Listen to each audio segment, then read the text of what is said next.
the abrupt reassignments of two high-ranking immigration and customs enforcement (ICE) officials have sparked considerable controversy, fueled by reports suggesting their removal stemmed from a perceived failure to meet President Donald Trump's ambitious deportation targets.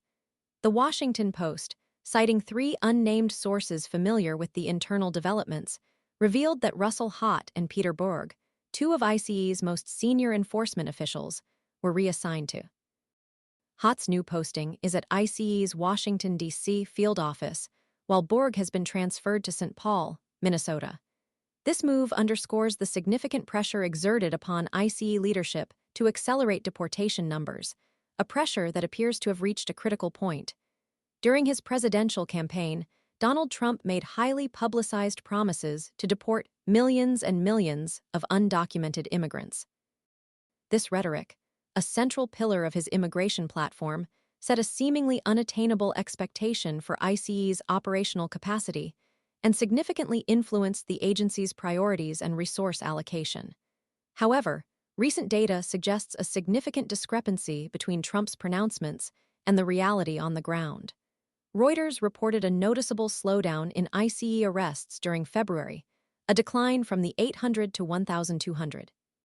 This decrease, coupled with ICE's decision to cease the public release of daily arrest figures, has fueled speculation regarding the true extent of enforcement activity. NBC News further reported that President Trump expressed considerable frustration and anger over the perceived inadequacy of deportation and arrest numbers. This dissatisfaction, reportedly reaching high levels within the administration, directly contributed to the pressure placed on ICE leadership and ultimately culminated in the reassignments of Hott and Berg. The administration's apparent dissatisfaction extends beyond the slowing arrest rate. The release of detainees from overcrowded detention centers, a consequence of exceeding maximum capacity, further exacerbated the White House's concerns and fueled their determination to increase deportation figures.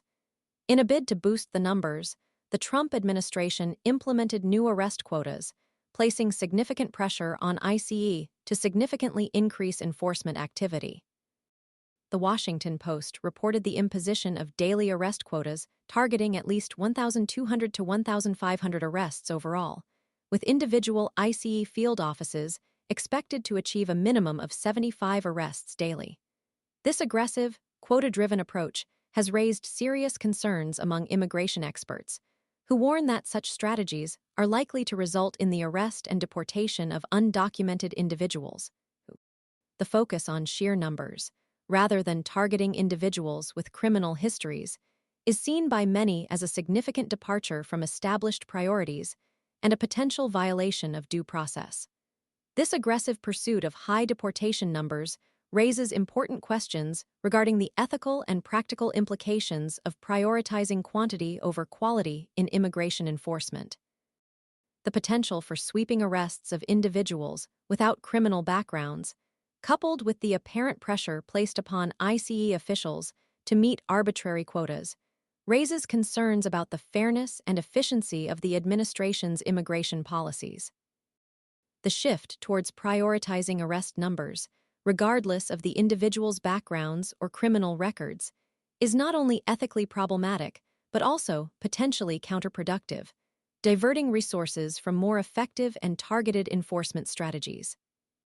The reassignments themselves raise questions about the accountability and transparency within the administration, particularly regarding the pressure placed on ICE officials to meet politically driven quotas rather than focusing on effective and legally sound immigration enforcement.